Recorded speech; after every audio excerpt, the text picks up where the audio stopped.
Това е за нас, за улиците, които ни учат, за хората, които вярват, за сенките, които светват, когато има надежда.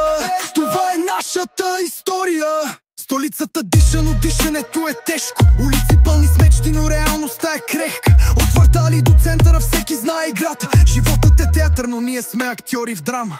Виждам деца по оглите, търсят светлина в мрака, докато силите нагоре си строят високи стени. Банките растат, а сърцата пулсират. Истината е жива, макар и да я заглушава. Това е нашата песен, нашата сила.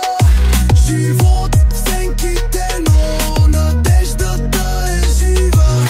От София до Варна, от Пловдив до Бургас. България е наша, въпреки всичко, въпреки мрака. Виждам майки, които крепят семействата си, бащи, които дават всичко, за да светнат дните. Корупцията е тежка, но духът е по-силен и в сърцата на хората огънят не угасва. От селата до градовете надеждата е жива. Младите мечтаят, но не забравят корените си. Аз тук стоя, защото вярвам в силата на хората, които не се предават на техните сърца. Това е нашата песен, нашата сила. Живот в сенките, но надеждата е жива.